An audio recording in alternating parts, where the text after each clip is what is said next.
Released in 2004, The Incredibles has the dual distinction of being one of the best Pixar movies and one of the best superhero movies of all time. And while it would be unfair to compare Superman with a movie written by a baboon, making it especially unfair to compare it to a genuinely well-written film, Incredibles is going to be our main point of comparison in what follows. This is partly because it is just a brilliant movie, and so it's a lot of fun to talk about, but mainly it's because there are a large number of parallels covering premise, world building, and character in particular. In other words, it is not an apples and oranges comparison, it is an apples and apples comparison, albeit very nice ripe apples to very rotten moldy apples. We'll kick off with the broad strokes. I know that's how you like it.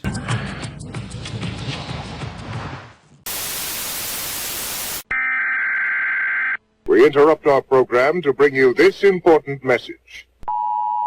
Ever been abroad and resented the fact that all websites speak foreign and you've been geo-locked out of your favorite streaming show? Sometimes you need a quick holiday from your family holiday, and that's where this video's sponsor comes in. Proton VPN is brought to you by the same team behind Proton Mail. Boasting over 15,000 servers in 120 countries, you can browse from anywhere in the world, no matter where in the world you happen to be. Unlock Netflix libraries, watch geo-restricted content, get YouTube recommendations you can actually understand. Proton VPN sends you home whenever you need to feel at home. And this works in reverse. If you live in a country run by digitally illiterate gremlin creatures and you find all your favorite websites are now asking you to upload a government ID that will inevitably be hacked within about 3 weeks, you can just change your location to a country that isn't run by digitally illiterate gremlin creatures. Proton VPN works across phones, laptops, and even smart TVs. You're just one click away from safe, high-speed, private browsing. You can get 64% off Proton VPN by using the link in my description, protonvpn.com/lostchord, or by scanning the QR code on your screen. Thanks to Proton VPN for sponsoring the channel. Now, back to the video.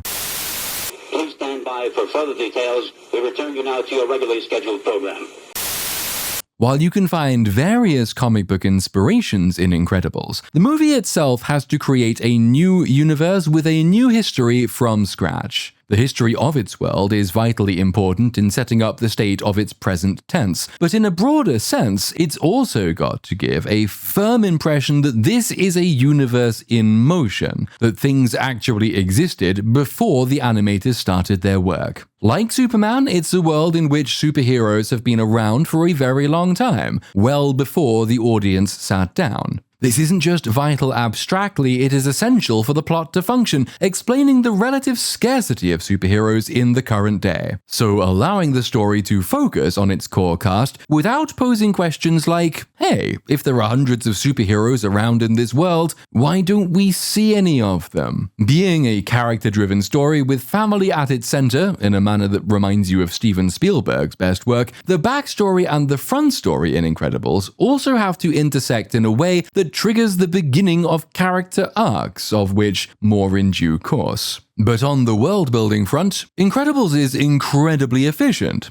at achieving the desired effect. To establish that this is a world where superheroes are a normal facet of day-to-day life, it shows them being a normal facet of day-to-day life. Its prologue is around 11 minutes long, in which we're introduced to the concept and the core cast through a series of interviews, which lends a sense of normalcy. These are essentially just celebrities being treated as culture treats celebrity, with sit-down conversations about life and times. The interviews focus on love life, thus setting up both the movie's theme and its various character arcs, but importantly for world building, they establish that this has all been going on for a while. No matter how many times you save the world, it always manages to get back in jeopardy again. I mean, sometimes I just want it to stay saved, you know?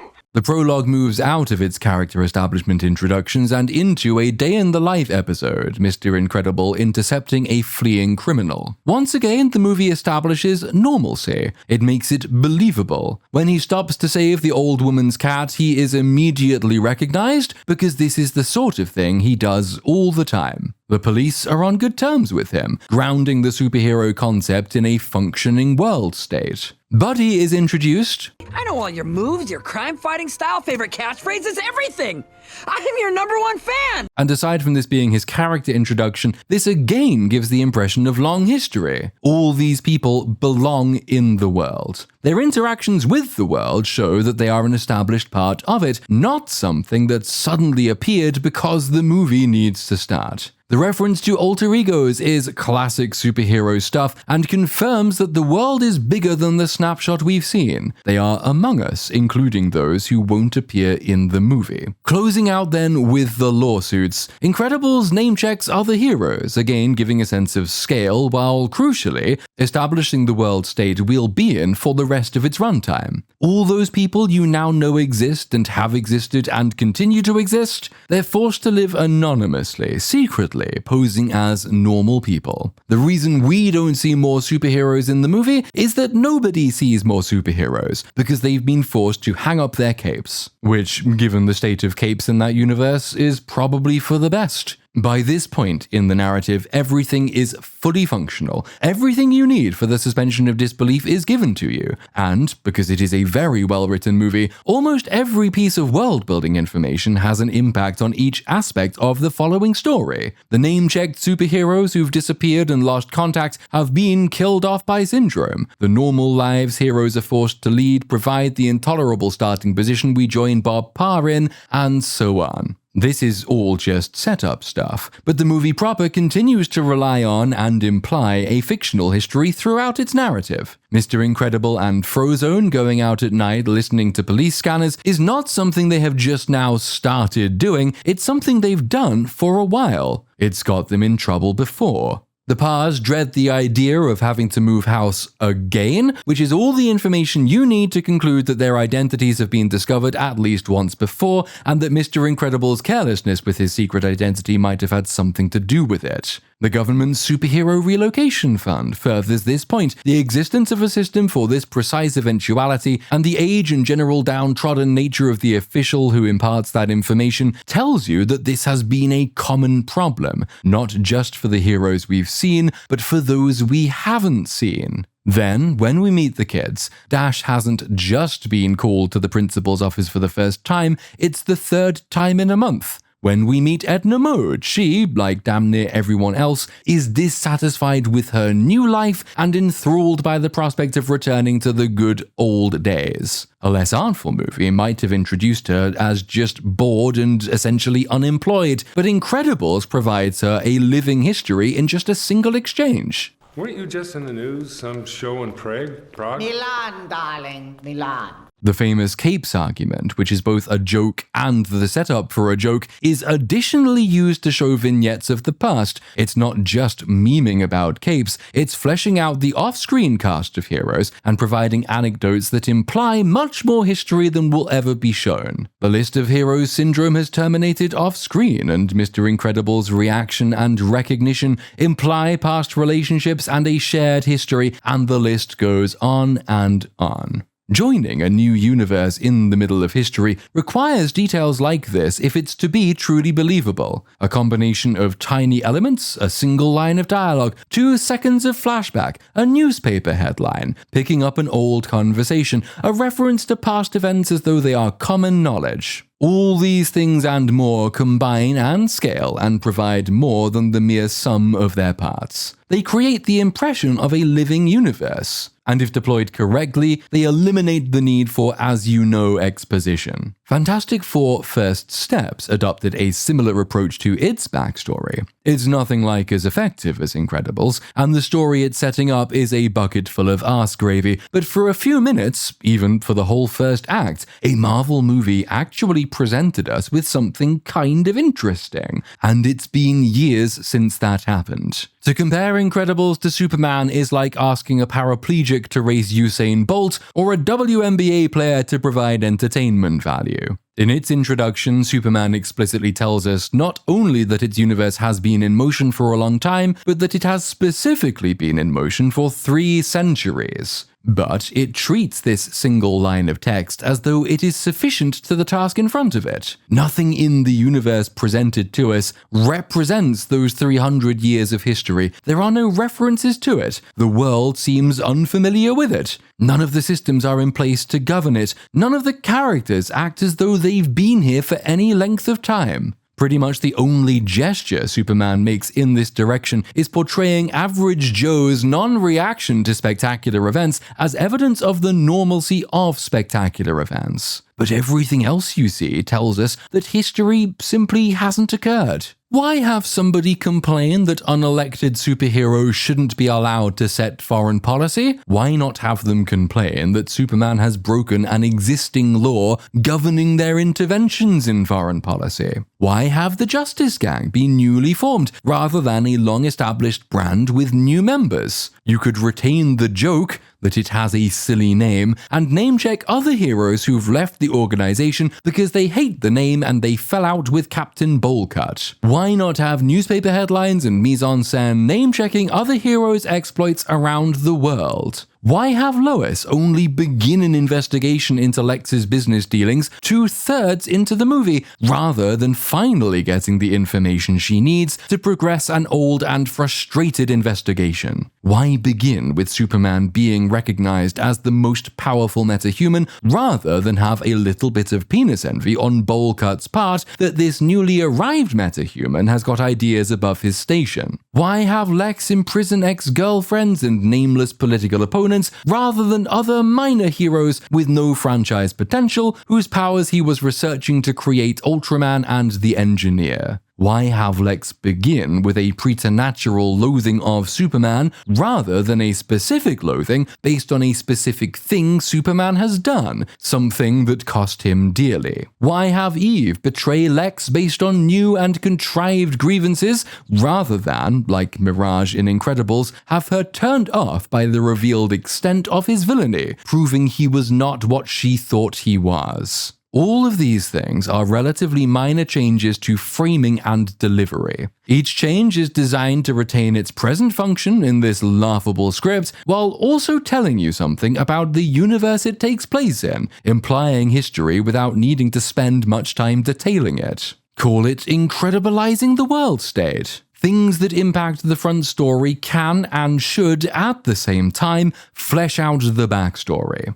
Damn near every plot beat in this movie can be reconstructed in this way. It's really not hard to do if you actually care about, think about, and put effort into the world your story is set in. And James Gunn did this with Guardians of the Galaxy, at that time a mere side story in the MCU. So, why has he not done it with Superman, which is the basis for his brand new DCU? Again, none of these criticisms is designed to detract from your enjoyment if that is what you experienced. It's an appeal for more to enjoy, for depth and meaning beneath the flashy and the superficial. The more you create in this way, the more you can use. The more stories are implied in the past, the more stories can be created in the future. Why does Nat's sacrifice in Endgame hit so hard? Why was it essential that Clint be the one to witness it? Why does Tony's sacrifice work so well? Why is Peter Parker getting blipped so impactful?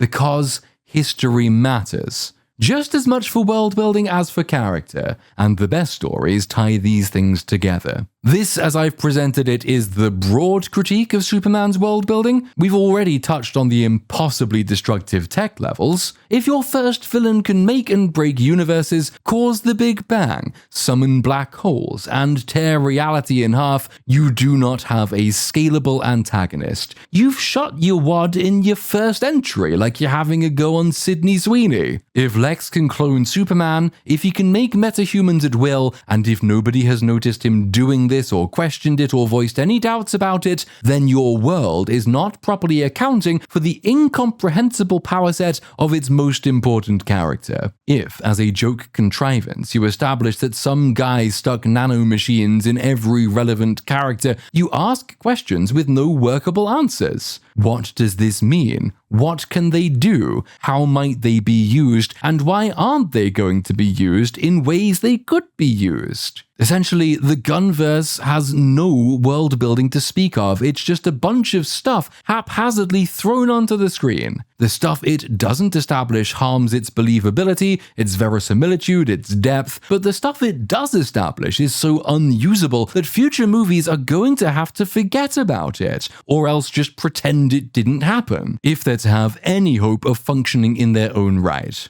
The Snyderverse is a well-worn joke, and the old DCEU was a laughable mess, but did any one movie do as much damage to its internal consistency as James Gunn's Superman? I am open to arguments here, but I'm going to need a lot of convincing. So, the world building has Parkinson's, which is to say it is pretty damn shaky. Let's move on to character, where things are very much not better.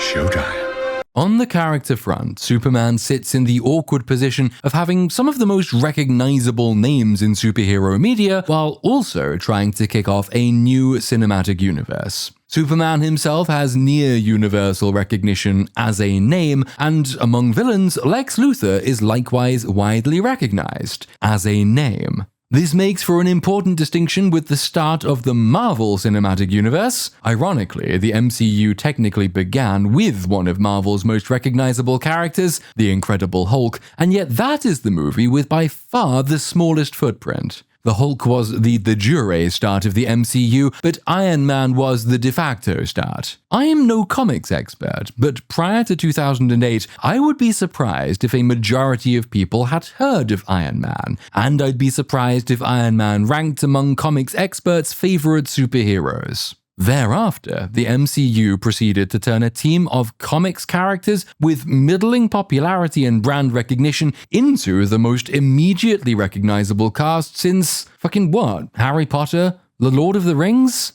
Star Wars even? In doing so, 4 assumptions were made. Number 1, the general audience and the comics audience are not the same thing. Number 2, the target audience was the general audience. Comics fans would turn out regardless, but they represented a tiny fraction of the general audience and would not be sufficient to sustain a movie franchise. Number 3, the general audience will have functionally no familiarity with any of the characters introduced in the MCU. Ergo, number 4, the MCU should not be straightforward adaptations of the comics or continuations of comic storylines or require any foreknowledge of the comic books by the general audience. Essentially, and like The Incredibles, this should be treated as a new property, with new characters requiring full and proper introductions.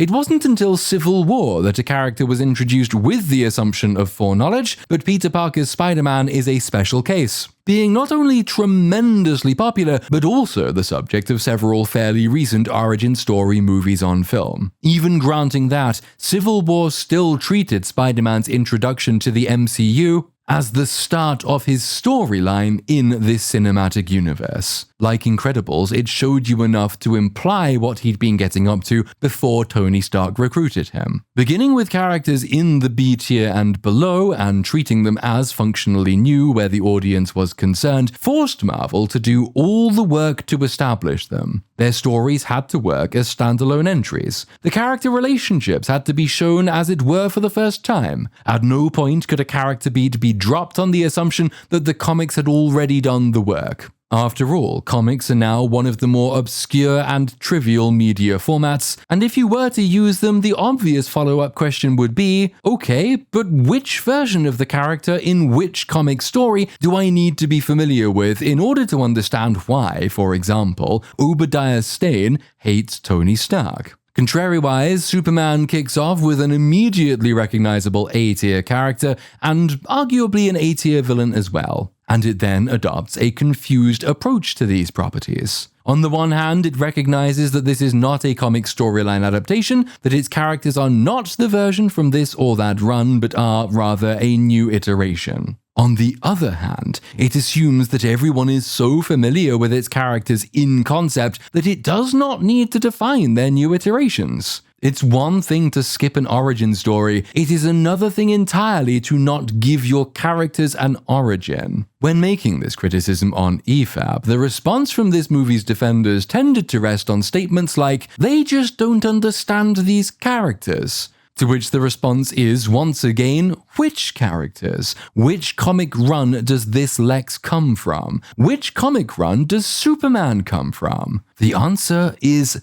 none, because James Gunn's versions are a pastiche. They are a simulacrum, representing certain qualities, tropes, and devices common to older versions, but without making any attempt to provide the supporting work. Superman is good because Superman was always good. Lex hates Superman because Lex always hates Superman. The entire defense and the entire reproach is metacontextual. These aren't characters, they are memes. The equivalent would be to say that Tony Stark has an Iron Man suit because he always has an Iron Man suit, and cutting the whole first act out of that movie.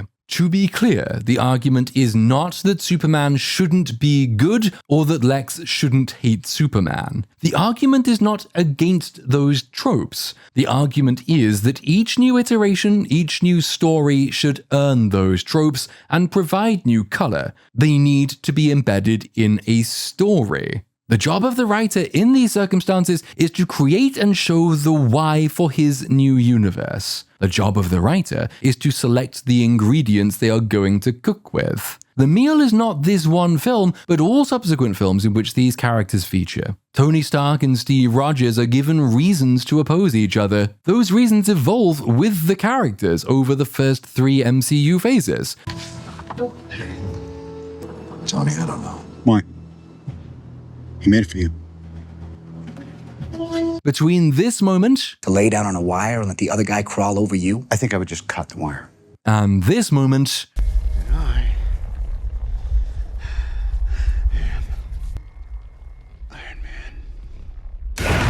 there has been an arc using the hero's established characteristics and beliefs to put them in conflict over the wider thematic questions in the MCU, like Civil War's battle between freedom and security. The moment in Endgame would mean significantly less without all of this, and each preceding entry would mean less without the establishment work done in the respective characters' solo entries. These things don't need to be especially complicated to be deep. Very simple devices can be made deep by their effects on other characters. So, let's return to The Incredibles. For Lex Luthor, compare Syndrome. Your nemesis in it!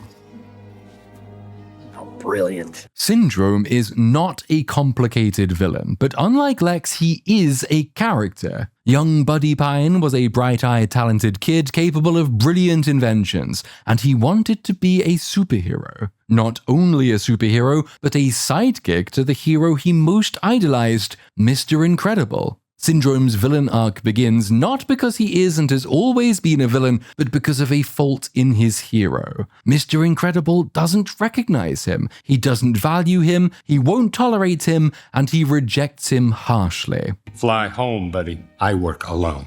This rejection spurs Buddy to become Syndrome. It turns the impressionable young kid into a vengeful narcissist whose subsequent actions, all designed to show the world how great he is, can be traced back to those 3 harsh words. This is what the tragic villain trope used to be, something that explains villainy, but that doesn't excuse it. Through Mr. Incredible, we have enough sympathy to treat Syndrome as a character. When he first meets Syndrome, Mr. Incredible recognizes his own error has produced Syndrome. I was wrong to treat you that way.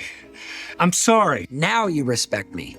After hubris comes nemesis. But Syndrome proves himself to be unfixable and irredeemable. He was pushed in this direction, but he still owns his evil deeds. The simple trope becomes deep through its interaction with other characters, chiefly Mr. Incredible, but through Mr. Incredible, the rest of the family. At the wedding in the prologue, Elastigirl tells Mr. Incredible, "You gotta be more than Mr. Incredible. You know that, don't you?" I do. And Mr. Incredible is forced into this mode after the incident with Bon Voyage and the subsequent superhero lawsuits. Life as Bob Parr just doesn't suit him. He does his illegal missions on the side, he secretly dons the supersuit again to answer Mirage's summons. Meanwhile, his family is a mess, his children misbehave, he neglects them because he's too busy dreaming about being a superhero again. His wife tries to keep a lid on the kids with superpowers, which is not an easy endeavor. His problem remains excess. In one direction, Bob cannot not be Mr. Incredible. In the other direction, Mr. Incredible cannot be Bob Parr, because the life of Bob Parr is just as excessive in its conformity as Mr. Incredible's is in its non-conformity. Bob isn't allowed to be special, and he doesn't allow his family to be special either. They believe that to remain hidden, they must hide what is most special about them. You always say, do your best, but you don't really mean it. The problem ultimately is a lack of trust, a failure to grasp what being more than Mr. Incredible really means. Bob's attitude toward his family is not dissimilar to his attitude toward young Buddy. He doesn't trust them, he won't work with them. Dash in particular is held back in much the same way Buddy was. You are an incredibly competitive boy.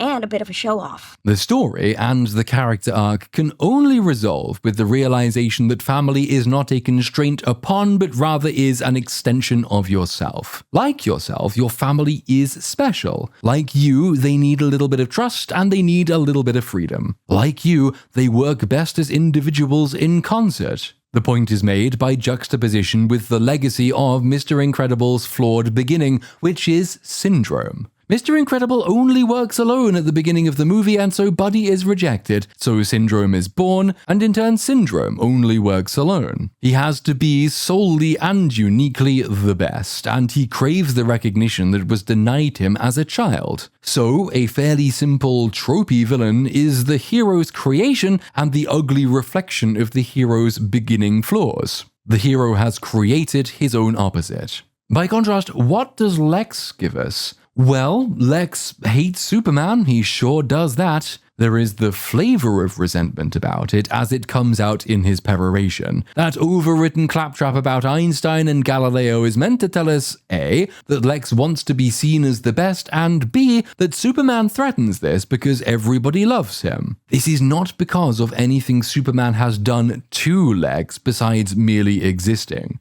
It is an expression of, at most, a preternatural loathing by Lex of anyone he thinks is better than him. And this all requires a bit of a reach, because Lex also throws in contradictory nonsense about Superman destroying us and ostensible appeals to the good of humanity that he otherwise doesn't care about in the least. Because the movie is entirely uninterested in a backstory James Gunn couldn't be bothered to invent, we get no past instances of Lex's world-destroying spite. He hates Superman, who is an all-powerful metahuman from space, but he lives in a world where metahumans, some of whom are from space, have existed for centuries. Incredibles teased Syndrome's reveal by hints at his actions against other superheroes in its universe. The disappearance of several heroes that Bob knows, revealed to be Syndrome's test cases and guinea pigs for the Omnidroid. The Lex we've been given, with what the movie tells us are his motives, would have been better supported by essentially repeating that trick. Maybe Lex is suing the corporation that backs the Justice Gang in a bid to undermine them. Maybe Superman's predecessor as the world's most powerful metahuman was taken out by a mysterious new metahuman who turns out to be Ultraman. Maybe Lex's complaint is with metahumans as a concept, and his focus on Superman is because Superman is just the epitome of the metahuman. These changes and additions could all have been told exclusively via MES and a couple of dialogue beats. They could have been added to background news reports or put in pages of the Daily Planet. Maybe Lex could be lobbying the government to try and overturn the law that allows superheroes to act in the world and replace them with his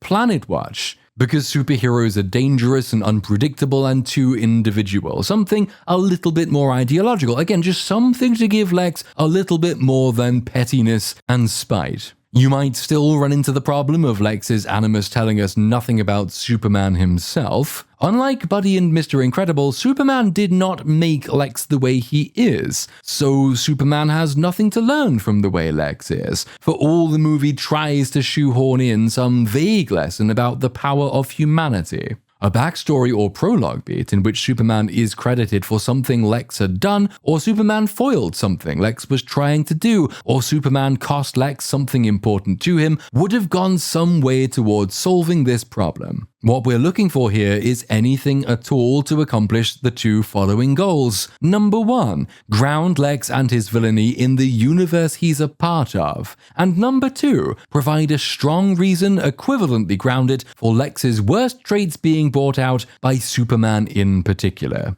Without these, Lex is evil because the movie needs a villain, not because he has any particular reason to be. Outside The Incredibles and Syndrome, Loki in the MCU was a fairly good example of character being turned to villainy by the interaction of his backstory, his personality, and the events he's caught up in. He's a villain with a reason. You might even say, Burdened with glorious purpose. Of course, there's pretty much no reason so watertight that it could justify the insane extent of Lex's villainy in this movie. No first film villain should have the ability to make and destroy universes. Not only does that completely break the world building in every conceivable way, inconceivable, leaving that villain unusable in future installments, but it also depersonalizes the villain. It makes Lex into this weird, unknowable god being, and it detracts from his motive, which is supposed to be envy, born of an inferiority complex. Seems that envy is my sin. In what sense is he inferior, besides the obvious moral one? Okay, I'm going to go ahead and hit you with I don't know. Lex is in every other important respect more powerful than Superman, and his technology and resources are such that he could transform the world for the better more effectively than Superman ever could. Syndrome wants to beat Mr. Incredible, who is a much more limited hero than Superman, and Syndrome can build machines that'll do it, but he's incapable of earning the respect he thinks he deserves. In the first place, it's because beating Mr. Incredible is not the same as beating God himself. It actually doesn't take all that much, relatively speaking. Kryptonite. Syndrome's robot is advanced, but it is not make or break the universe advanced. Oh, come on! You gotta admit this is cool! His plan is to cause minor damage to a city while controlling the robot to make it look like he defeats it. He's after stolen valor. It's a low-stakes villain plan, ultimately, made more effective and more engaging by the fact that it is a character drama. The plan fails because Syndrome genuinely isn't as good as he thinks he is. Without the remote, without his tricks, without the ruse, when the robot is out of his control, he doesn't have what it takes. He is a nifty inventor and an egomaniacal cowardly weakling when it counts. Give Syndrome the power to make black holes and this calculation changes. The only reason Lex has something to prove is that he hasn't bothered using his incomprehensible powers to prove all that anyone could ever hope to prove. History and fiction alike are littered with villains whose envy, pettiness, jealousy, and spite drive them. But in all the best cases, these qualities come from somewhere and tell you about the villain, their nemesis, and the world they're a part of. They want power they don't have, recognition they can't get, confidence they don't really have because they are terrified by the weakness in themselves that they deny. Director Krennic in Andor and Rogue One is a petty, envious, grasping man who craves recognition because, in the Empire, if you are not on the way up, you are on the way out. Saruman in The Lord of the Rings is a petty, envious, greedy wizard who looks true power in the eye and concludes that the only way to beat it is to get it for yourself. Denethor is similar. Vain, petty, greedy, he spent his life sitting beneath the throne and he grasps at it to silence the terror and grief that evil has instilled in him. In Harry Potter, Professor Snape's worst, most villainous qualities are brought out by the memory of lost love and torment. Scar in The Lion King, Iago in Othello, all these characters have Lex-like characteristics, but all of them are built up within and responding to their world and the story they're a part of. And ideally, none of them are stupid. Stupidity is perhaps Lex's most egregious quality, because he is the instigator of every meaningful event, and because he is so awesomely powerful and well-equipped, he can only be beaten by making mistakes that most 10-year-olds wouldn't replicate even if you shot them all up with 50 cc's of the Jeffrey Epstein special. It turns the movie into a textbook idiot plot, made even worse because Lex is supposed to be a genius. The best villains, even the petty and the spiteful ones, are highly competent. Hubris can lead to the odd mistake, perhaps an overreach, perhaps underestimating some smaller quality in the hero that they themselves view as weakness. But Lex misuses all his tools from the minute he's introduced, which he has to do, because his tools are so awesomely powerful that they can only be brought down by stupidity, as extensively documented in our plot breakdown here. It is fine for you to enjoy Lex as a performance, it's fine if he reminds you of comics you like, it's fine if you got some basic itch scratched, but nobody would lose if James Gunn spent 1/10 of the care on him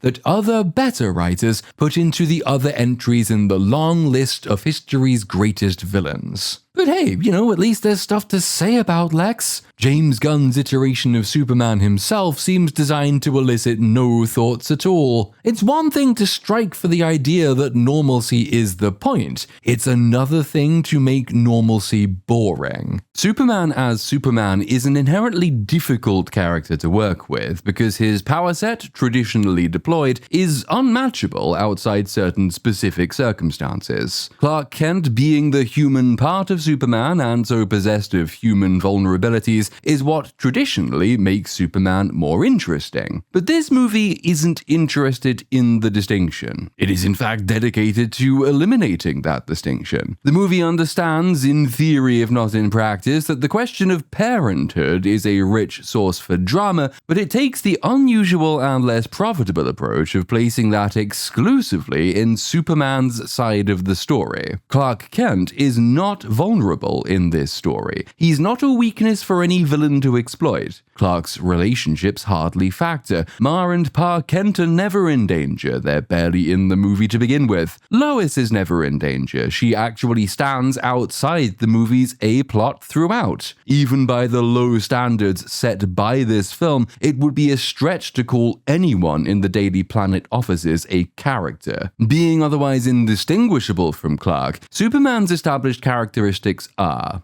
nice dude, bit naive, means well. This is how he starts, this is the middle point of his journey, and this is the end of his journey. Like Lex, they are more characteristics than values, for all the movie wanted to morph them into values at the close. They're never meaningfully shaken because his biological parents are uncomplicatedly evil. The movie treats the revelation as a setback, which it is on a purely plot level, but it is categorically not a character-shaking moment. The choice before Superman is so stark that there is functionally no choice to make. At no point does he contemplate following his biological parents' example because he immediately recognizes it to be total shit. His dilemma, if it can really be described as such, is so slight that it can be solved in a single conversation with the parents who adopted him, who raised him as a baby, and whose values he has embodied throughout the movie, for all he basically ignored them. So, having elided the Clark Kent side of the story, the movie then reduces Superman to a personification of the phrase, "Aw shucks." This is his default response to anything, even things that clearly conflict with his values. The one exception to this rule is the interview with Lois, where he gets mildly peeved because the rest of the world doesn't share his "aw shucks" attitude. There was much more promise in that scene than was ever delivered on, despite the big chunk of runtime it ate up. It shows us that Superman can get worked up by complications, by those whose view of good and bad, right and wrong is not as naively simplistic as his own. It shows that Superman is capable of anger, which is something the movie could have exploited in other scenes, and a flaw it could have had him overcome, except that it didn't. He doesn't get angry with the Justice Gang when they inhumanely terminate the kaiju. His response to that is, "Aw shucks." He does get a little bit angry when Lex steals his dog, but because it's not time for anything to happen yet, he leaves that scene so he can go home and say, "Aw shucks." His response to being arrested is, "Or shucks, I was turning myself in, you didn't need to do that, or shucks." He is momentarily upset when the nice H-1B man gets shot in front of him, but that death had much more impact on Element Man than it did on Superman, who defaults back to "or shucks" and saves everyone from prison. Superman's response to Lex tearing reality apart is, "Or shucks, better save those people, I guess." His response to learning that Ultraman is his clone is, "Or shucks, better kick him into that black hole." His response to Lex's final speech is, "Or shucks, I'm a nice guy, really." His response to Crypto interrupting Lex's final speech is, "Or shucks, stop doing that, Crypto." His response to his cousin, who may or may not have known things about his parents that she didn't tell him, is, "Or shucks, she's drunk again." His response in the post-credit scene to the shoddy repair job is, you guessed it, "Or shucks."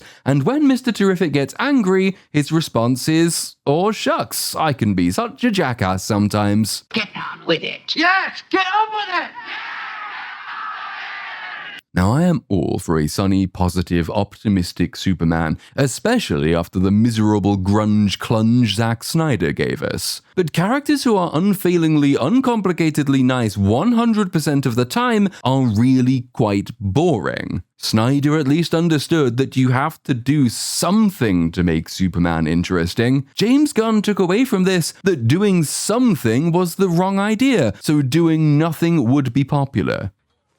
I'm sorry, Zack Snyder. Chinks in the armor, moments of anger, episodic failures to live up to his own ideal could all have been used to give Superman something to overcome, and to establish character flaws that would be profitable to explore both in this movie and in later movies. They could have been deployed while keeping the overall tone and tenor of the character intact. His "I'm human" speech means nothing because at no point has that ever been in doubt. Lois even told us as much. Superman never demonstrates the pitfalls he attributes to his human condition. He is simply nice, he is simply invincible, and he is simply right, and so he is very, very boring. These two, Lex and Superman, get top billing. Move just one tier down and the realm of character comes to resemble a desert. Lois Lane is a tough, competent, go-get-him journalist who has never once looked into the obviously evil deeds of the richest man in the universe, and her involvement in the A-plot is really just to exposit connections the audience might have slept through.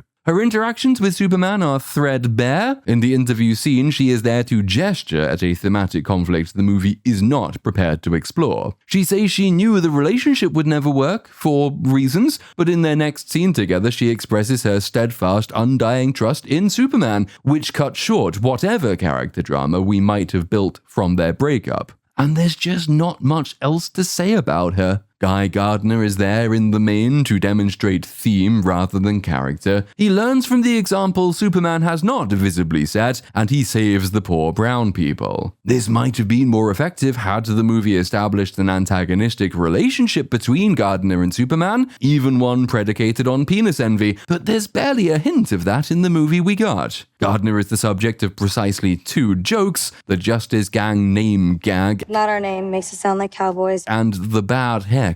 But his most pronounced characteristic is that he is ludicrously indiscreet, which is only really present in that one scene, and which should impact the story more than it did. It's used as a one-off joke, but if this were actually a consistent part of his character, then Superman's secret identity would be widely known already, because Gardner spills it to the first journalist who walks into the room. The only thing to say about Hawkgirl is that she is a war criminal.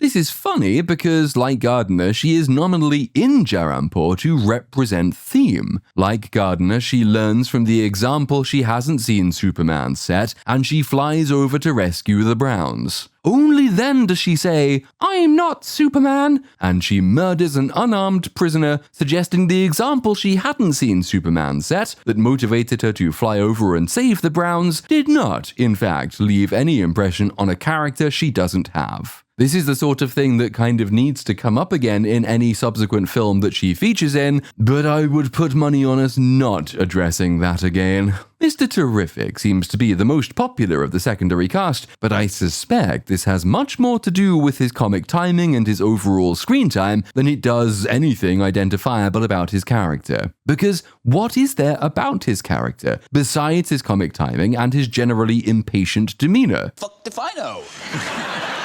He puts nanites in people without their consent, which is played for laughs and functions as a contrivance, but then never gets discussed again. For reasons of racial profiling. Ha! Never heard that one before. Compare him with Frozone in The Incredibles, who has significantly less screen time, but feels so much more alive and characterful. He's portrayed as a bit of a player in the prologue interviews. Super ladies, they're always trying to tell you their secret identity. Super, mega, ultra lightning babe, that's all right with me. But when we next see him in the car with Mr. Incredible, he seems more comfortably settled down. What if we actually did what our wives think we're doing, just to shake things up? The car scene has the added bonus of establishing that these are two old friends, which does more of the heavy lifting of history. And when Frozone tries to go and help out against the Omnidroid, he gets off to a false start because it's interrupting, if not domestic bliss, then a very settled domestic life. Honey! What? Where's my super suit? Why do you need to know? I need it! We've been planning this dinner for 2 months! You tell me where my suit is, woman! So, in very little screen time, Frozone is a firmly established character with not just personality and traits, but also values. And he also functions as something of a thematic parallel to Mr. Incredible, the one who really did adjust to his new life, and whose return to the old life is done in both the car at the beginning and the battle at the close to help out his friend. I don't think there's an equivalent amount to say for Mr. Terrific. He's as friendly as he needs to be to get involved in the plot, whether apologetically confirming that the leaked super rape video is genuine, or else volunteering to help Lois. Albeit his reasons for doing so pose questions of every other member of the Justice Gang, and probably every other unseen and unnamed superhero in the vicinity. Mr. Terrific is precious about his balls, as are we all, but because the climactic final battle is a battle to save reality, he could scarcely not have gotten involved with it, meaning we don't learn very much from his involvement in it. He has no particular attachment to Superman or to Lois, he just believes, sensibly, that protecting reality is probably the right thing to do.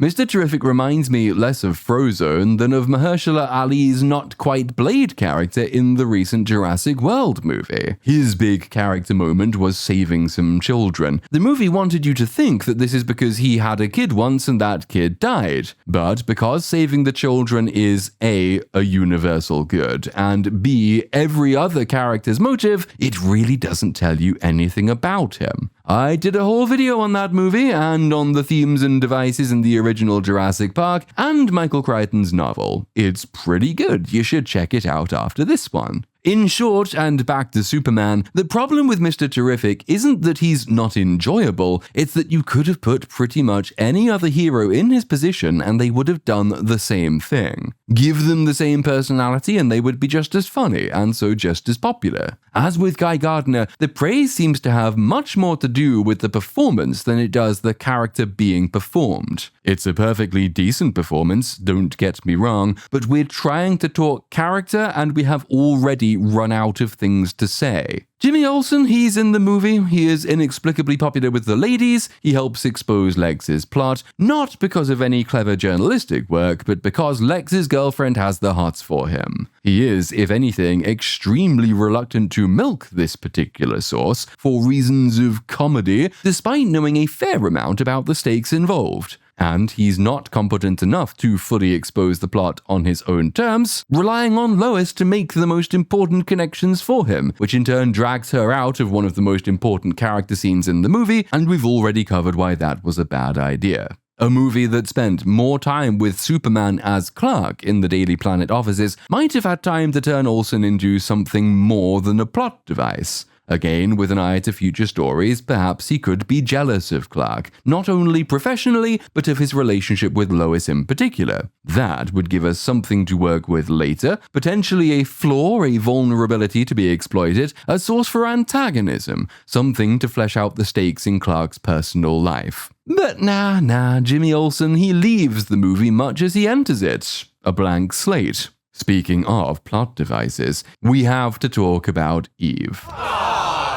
Eve is an absurd creation who reflects awfully on Lex and his judgment. I don't know what he sees in her, and the movie doesn't either. I don't know why he kept her around, and the movie doesn't either. I don't know why he let her take all those compromising photographs, and the movie doesn't either. It makes Eve quite a confusing character, in that it is simultaneously quite a clever thing to do, and yet she is, otherwise, a total idiot. Her motive for turning on Lex seems to predate the movie, hence her taking photographs in her very first scene. She knows about the secret prison dimension where all the ex-girlfriends are kept, leaked to any journalist at any time. This would have brought Lex down, and her reasons for not doing so until the allotted point in the script are that she had to wait for the allotted time in the script, because that's how writing works. Eve performs a similar-ish function to Mirage in The Incredibles, except that Mirage's turn against Syndrome is a character beat as well as a plot device, whereas Eve's turn against Lex is just a plot device, and a particularly cheap and terrible one at that. Mirage is swayed when she sees the extent to which Syndrome will go. She finds power alluring, that's the reason she's here, but when Syndrome attempts to murder Mr. Incredible's wife and kids, the scales are lifted from her eyes. Her chief role is as a plot device, but in good movies, even plot devices tend to have a little bit of character, and in Superman, the protagonist doesn't, so that's wonderful. There is nothing to say about Ultraman save that he exposes Superman's absent characterization. He makes no meaningful attempt to reason or to sympathize with Ultraman, despite Ultraman being perversely a kind of brother. And when Ultraman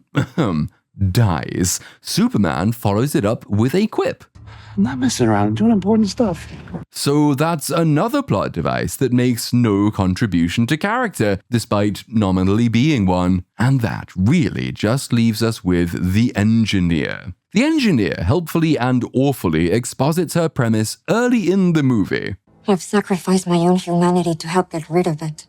And at the time we wondered, why? And at the end of the movie we wonder, why? Lex mentions her pride early on in the movie. Your pride won't be making our choices today, Angela. Well, thank you. We'll need more than you when we enter. Pride, though, is not one of her characteristics in the movie, so I don't know where that was supposed to lead. Lex made her for reasons. She sacrificed her humanity to stop Superman for reasons. Superman made an appeal to her moral principles, which she doesn't have, only to use her as a baseball bat, whereafter she goes back to trying to stop him for reasons. The actress seems to have been part of a different movie entirely. Meanwhile, at the Super Best Friends League, comics, she is often a hero, you know? She is. So, was that something... Watch out, Sarah. Are you gonna flip? Yeah. I'm serious. Well, because there were moments of moral ambiguity. It's just who she is. In this story, she just happens to be teaming up with the wrong person, but for the right reasons. She does want to change the world and make it better. She's deeply affected by the path the world has taken. Has her been hurt so much as a child. Her parents, were killed in a violent accident, and she needs to change. So she sees in Lex the tool to make that happen. And at the beginning, she does believe in him. He has, very good reasons to do what he does. And she starts to realize he's not the first person to do that and to team up with, but she's too deep into it now and she can't back out. But we'll see next. Definitely it is paving the way for the future. Hopefully, if everything goes well with this one. What the hell? She just made all that up. But I fucking appreciate the audacity, the sheer fucking audacity to just do in this interview and say, you know what? I'm just gonna make all of this up. I'm just gonna invent a backstory for my character like it's a Dungeons and Dragons game right now on the spot. Fucking props, kudos. Good It for makes you you. wonder whether like she actually filmed just a different movie and she still hasn't seen the one that made it into theaters yet. Because fucking no, absolutely none of that is true. Absolutely not. None of that's in there. Well, I mean, yeah, maybe in early versions they really did have like an extended backstory stuff that was completely cut, or maybe James Gunn has all of this stuff in his head and his mind for the lore, and he told her about it, and she just doesn't realize that none of this is in the movie or could even be extrapolated from the movie. No, or really, more accurately, is completely contradictory to what we see in the movie. Some of the shit she said is insane. She's like, oh, Lex just turns out maybe he's not the right guy for that. It's like, he's a psychopathic monster. What do you mean? No, what he's doing is for good reasons. He's just a bad guy, but yeah. She goes off to fight for him after he's torn reality in half. She's still on his side when he tears reality in half. Superman smashes her to the floor and says, hey, it's not too late, for no fucking reason. He doesn't know who she is. That's it, immediately he uses her as a club, as a weapon, and then she goes back to fighting against Superman for Lex. All the character stuff she's talking about there was swapped for a single line, which is the worst line in the movie, where she says, oh, I sacrificed my humanity in order to stop it. That's her character. So I think this stuff actually was in there, but it all got stripped out. Because why the fuck did Superman even say that line? That was always like a weird little moment where he was like, hey, it's not too... It's just like, huh? It's like, oh, maybe there was actually a story where she was a good person, I guess. Didn't make it in. The engineer we got demonstrates about as much character work as Captain Phasma, which I just fucking no. And that is kind of it on the character front. 2 bad characters, 1 ancillary character, 2 plot devices, and 3 gimmicks. Truly, we are dining well in the world of superhero media. Stop eating up screen time with stupid comic relief characters and put more cool shit in the story!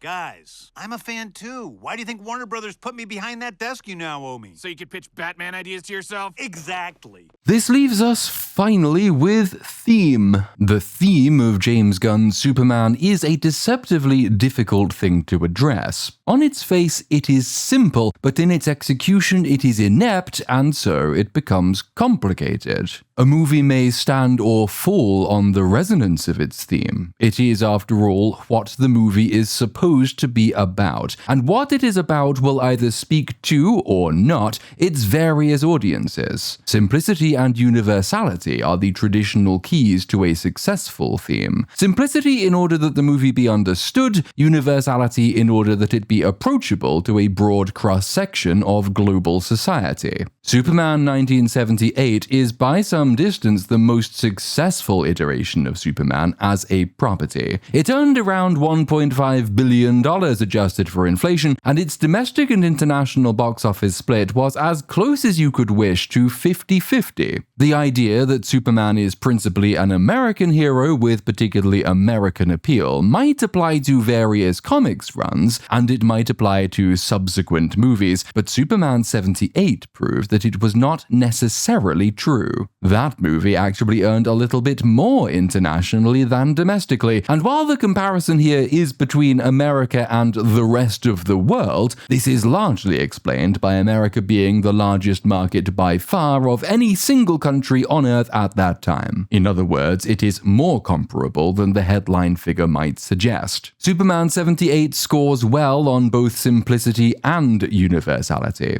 It successfully parlayed the Moses come Jesus inspiration behind the comic's character into movie form, playing on some of the most familiar tropes in all of fiction. The being who is both human and more, who struggles to reconcile power and purpose, ultimately accepting his destined role as savior of all mankind. Flying around the world to reverse time is the kind of ultimate ascendance play that makes sequels almost impossible to make functional, and its reputation has taken something of a hit because sequels were made anyway. The only people trying to make a sequel out of the Bible were the Muslims, and they had to retcon Jesus' superpowers to make that work. But Superman's time fuckery is the ultimate expression of that movie's theme, which is the culmination of the messianic arc, and its problems dissipate if you treat Superman 78 as the first and only Superman movie. The theme's trappings, its plot, and its character similarly aim for simplicity and universality. That movie's Lex Luthor is nobody's idea of a complicated villain. He is a comic book master of satanic mischief who contains some of the same flaws as Lex in this movie. But he doesn't have to be especially clever to ace 2025's Lex Luthor in any IQ test. His plan forces Superman into the kind of moral and personal bind that is essential if Superman is to be an interesting character. Superman's human form is Clark Kent, and Clark Kent possesses all the simple and universal human wants and fears. This creates Superman's failure, his inability to be in two places at once, his failure to save everyone, and particularly his being too late to save Lois. And in turn it provides the impetus for his final becoming. That becoming is the culmination of a theme that spans the entire movie, the difference between the supernatural caution of Jor-El. Your powers will far exceed those of mortal. It is forbidden for you to interfere with human history. And Jonathan Kent's human faith in what is essentially grace and divine purpose. And there's one thing I do know, son, and that is you are here for a reason. By becoming the Godhead, Superman ironically becomes more human, no longer standing above and apart from humanity, but instead using his full power to redeem it. It's a solid movie, thematically speaking, and it takes on additional resonance in context. Some movies catch a cultural mood, and some answer a cultural need. This generally maps the distinction between utopic and dystopic storytelling, with dystopian stories capturing the mood and utopian movies answering the need. Superman 78 is a utopic story. While Jimmy Carter was going on TV depressing everyone, and America was in its then famous malaise, the symptoms of this crisis of the American spirit are all around us.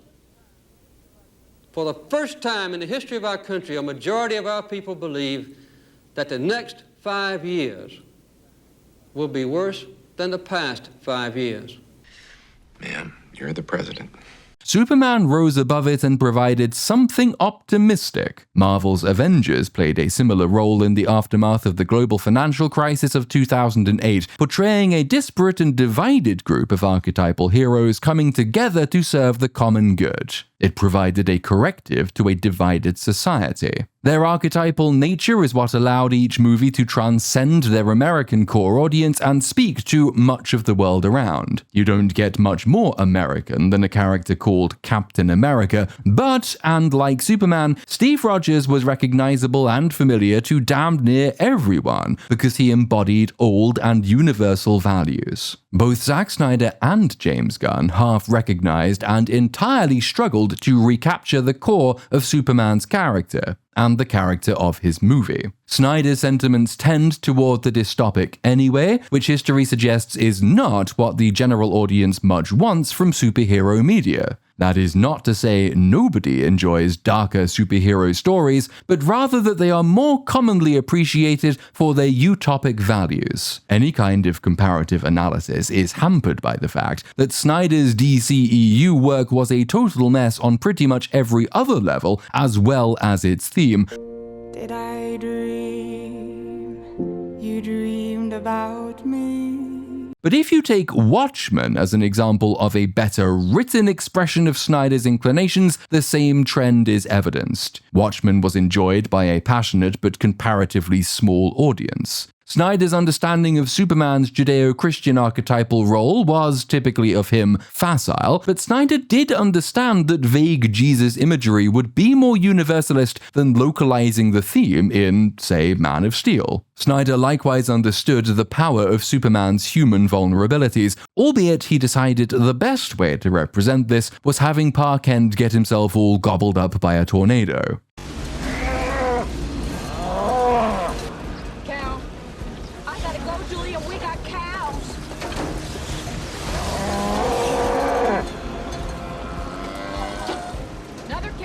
Snyder then broadly failed to mesh character and theme for the rest of that movie, and you're left with the impression that Snyder had intimated a theme, was maybe formulating something to say, but lacked the essential competence required to translate it. But hey, at least he gave us the penis ships. My penis! Stop, penis! Come back here! James Gunn's Superman is an interesting contrast because you don't ever get the sense he did have something to say. If Snyder understood that humanity is a traditional Superman theme and he attempted badly to put his own spin on it, Honestly, it's preschool. It's worse than preschool. Gunn identified the same trope and kind of just didn't. Words are spoken. Superman outright tells us that his power is his humanity, but where is this really represented in anything we see? The almost non-existence of Clark Kent is a very bad sign, because it translates into an almost total absence of human dilemma for Superman. As has been mentioned, nobody he loves is ever in danger. He is never forced to make a choice between two incompatible ends. His humanity does not have time to shine through because he never really has to make a human decision. The closest to a human decision you get in the movie will be Element Man deciding to help Superman because Superman can save his kid. That requires no learning on Superman's part, it just requires him to do the thing he would always have done. And the setup requires, as has been explained at length, that the audience swallow a big fat egg of solid fuck. Then you get the unlearning of that important lesson about simplicity and universality. As described in the case of Superman 78, simplicity actually requires hard work and understanding on the part of the writer. A simplistic attitude to simplicity will create a confused mess where thoughts have not been followed through to their conclusions, resulting in a significant divergence between the movie's intended and its actual theme, with the intention being simplicity and the result being unintended complexity. The Lois Lane interview scene tees us up for the movie's Jaranpur arc, which is where the majority of the movie's thematic content can be found. Superman intervenes before the movie begins to stop a war. He is criticized for this. Kind of. He doesn't understand why. The movie isn't too sure on that point either. The movie wishes us to understand that its theme is simple in its wrap-up. Clark tells us that his humanity is his greatest strength because he tries to do good and sometimes he fails and he gets sad and he gets angry, but he just keeps on keeping on doing his level best because that is what humans do. Lex, they just do their best. Lex, don't be a dick, Lex. This in turn is the example that inspires those around him to do the right thing, as Guy Gardner, Hawkgirl, and Element Man fly off to solve Middle East politics. From which we take the lesson. You might cock up, but as long as you try to do the right thing, you are basically good people, and good people provide an example that inspires others to be good people as well. Oh dear, would that it were that simple. The movie's intended theme comes into conflict with the movie we actually got. After all, how was Superman's example realized? Well, a couple of non-state corporate-backed superheroes went and did exactly what Superman was criticized for doing at the start of the film, and one of them committed a major war crime in this endeavor. Are we to take it that the movie's theme is that corporations can do what governments cannot? Are we to take it that giant multinationals should send private armies to stop unfashionable wars and murder foreign leaders? Are we to take it that the Geneva Conventions do not apply if the narrative stresses that said foreign leader is a dick? Is it permissible to assassinate unarmed opponents? And what of those lines about Jaranpur's historically unpleasant rulers? Siding with a nation, Jaranpur, which historically has not been a friend Jaranpur to the US, has against a nation that's technically our ally. If they take power again, does Sean Gunn get to send Hawkgirl to murder them as well? Because she's following Superman's example, but she's not Superman, and so her moral scruples exist, except insofar as they don't, because she follows a human example, until she doesn't. Or maybe she does. Is this the expression of humanity's strength, James? That murder is fine so long as you think you're doing the right thing? I get that this is how a lot of people do think, but it's the kind of thing the theme in a Superman movie should really be against. That the movie chooses to hone in on Middle East-style foreign interventionism and the complicated legacy thereof is an example of current-day particularism. American domestic recriminations about the last few decades of foreign policy is not an example of a universalist theme, and you only need to scratch its surface to reveal the complexity beneath this simplistic framing. I don't think it's coincidental that James Gunn's Superman, unlike its 1978 forebear, has struggled internationally. The issue it chooses to exemplify its theme is localized, the lessons we are supposed to take from it are then botched, and when you look away from that issue, the movie has pretty much nothing else to offer. Where is the humanity in Superman 2025? Where are humanity's strengths? How are they exemplified in the movie's protagonist? Does the protagonist have any relationships we can relate to? Does he struggle with anything that interests us on a fundamental level? Is the theme tested? Are his moral values tested? Does the answer provide us any reason to be optimistic? Or does the writer think a short generic speech is sufficient? The movie has quite a lot to say, or at least to depict, about the vices of humanity. Corruption, militarism, vanity, greed, short-sightedness, looking a bit Jewish. It is, after all, humans who created the problem Superman was trying to solve. It's humans who turned against him on a flimsy pretext because they are fickle. Superman is great in humanity's eyes until some monkey trolls and a message that might have been forged tell us that he isn't, until the news tells us he is again, and we just run with whichever narrative we're given. It's a human, Lex, who does more to embody the worst traits of humanity than Superman does their opposites. Lex is vain, petty, spiteful, egotistical, he will tear everything down if he cannot sit atop it, and until Superman arrived, sit atop it he did. By the information given to us in the movie, Lex is the richest, most successful, and most powerful person in the world. He has, in other words, been rewarded for all his worst traits. Against this, Superman can offer, yeah, but I'm nice, and sometimes I fuck up, I guess, but you know, that's my greatest strength. Because I say it is. Humanity is, in fact, quite lucky that Jor-El told Superman to rape us all, because that's just about the only thing Superman could hear that is worse than what we had done to him, that is worse than what Lex would do to him. If that message had been different, if its instruction had been otherwise, what reason would Superman have to listen to Pa Kent over the rape lords of Krypton? What else do we know about Superman besides that he is against Harvey Weinsteining entire planets? What does the movie's theme say besides that raping everyone to death is a bad thing?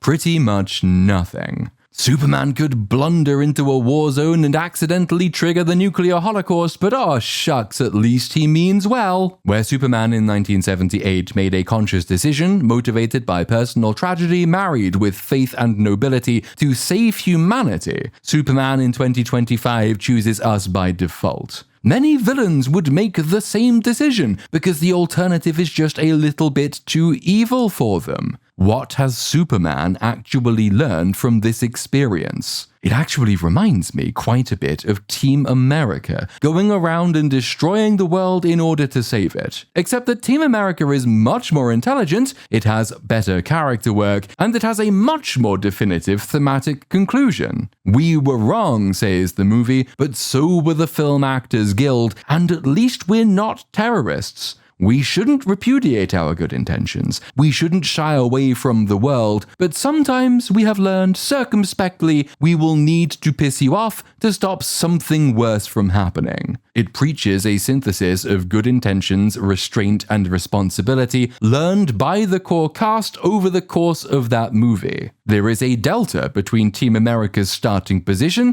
surprise, cockbags!